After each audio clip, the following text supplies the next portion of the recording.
Welcome to episode 2 of Motherhood Musings with Tori and my mum, Annabelle Knight, who has had decades of experience with readiness for school and education. So mum, let's talk about school age entry in Australia. Well, we have one of the youngest school age entries in the world, along with places like the UK and New Zealand and quite a few colonial countries.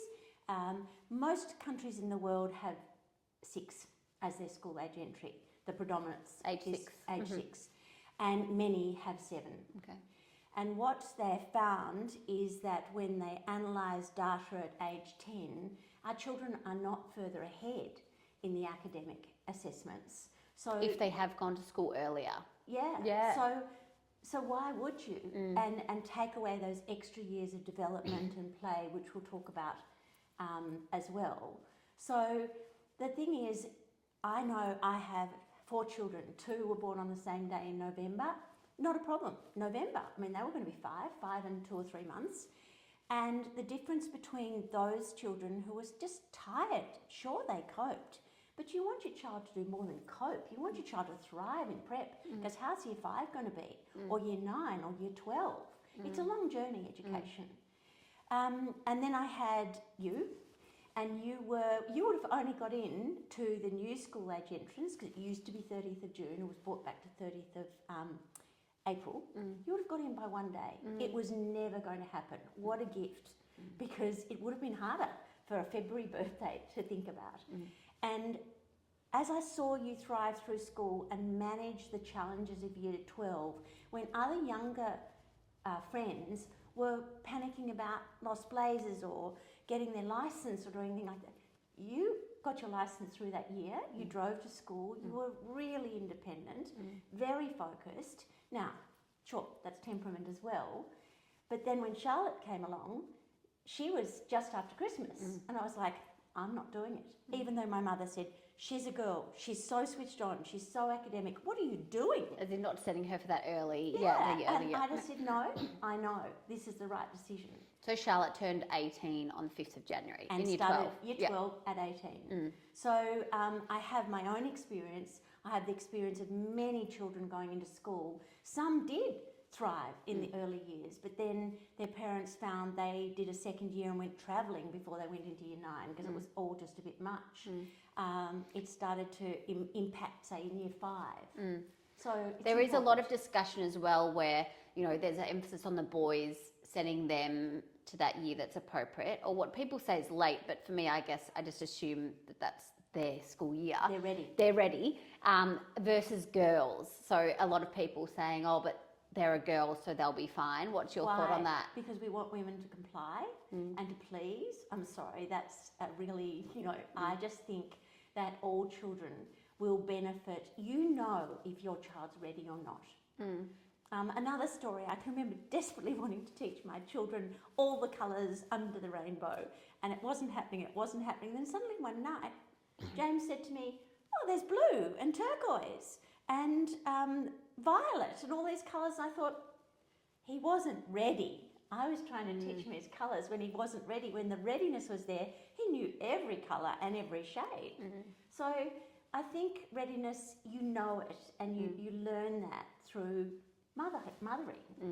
And readiness, we need our children to be ready for the system that is school. And it is about bigger numbers. It's about everything scaled up. It's much bigger, noisier. There's more people in the class. There's less teachers. It is so different to kindergarten, isn't it? It is so different. And there, honestly, sadly, is less play and less outdoor time, which breaks my heart. I'm hoping that we can shift to what we know is important for children, outside time and more play. They need to be exploring. They need to be making their own mistakes. We're actually not helping. We haven't got improved mental health in our children. Actually, we've got real challenges at our children's mental health. 1 in 4 children in primary have anxiety. And we also know that if it's coming out in the primary, it's likely to develop into other things as they are older. And we don't want that for our children. And also you asked me about, what was really important going to school. What's really important is that you feel confident enough to ask for help, that you can say, I can't find the toilet, that you can enter into a friendship group and say, can I play? Or I've got a ball.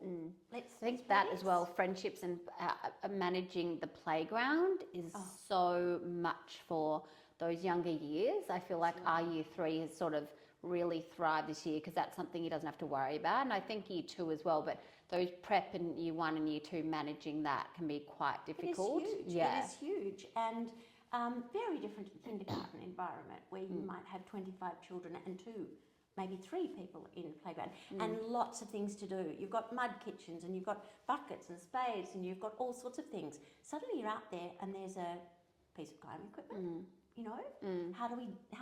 what are we supposed to do here? And for some children who've had lots of experience playing outside and being left with open-ended play, they can do things with acorns and leaves and everything. But sadly, not all our children have had that experience now. There is a lot of focus nowadays on when people are, like, say, kindergarten and then going into prep. There's a lot of discussion on numbers and reading and the alphabet. And what are your thoughts on that? Like, when they're ready, they'll learn. Okay. If you feel safe and you're having fun and you're ready to go, you will learn. If you're not feeling safe, you close down, you go into survival mode. And we know that their brains are not fully developed for boys until later in their 20s and girls early 20s.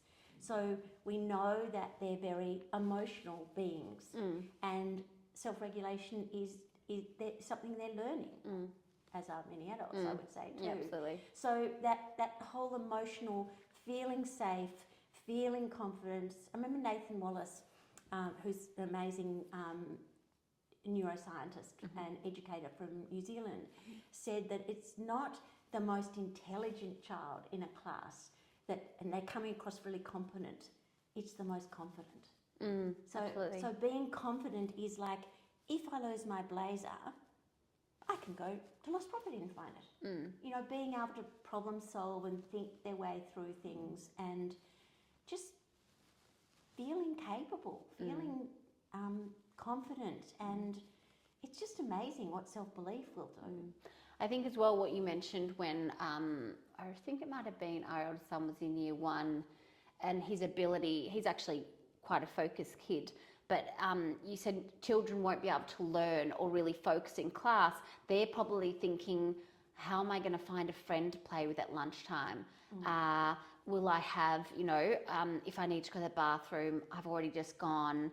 I have to ask the teacher again. All of the other things that they're thinking of in their periphery is obviously going to be impacting their ability to tune in and take in information, which I'd never really thought of before, to be honest. Well, you can have 24 bodies in a classroom, but do you have 24 people engaged with you? And if you are thinking the bell's about to go and I'm scared about going out there, or not even scared, just what am I going to do?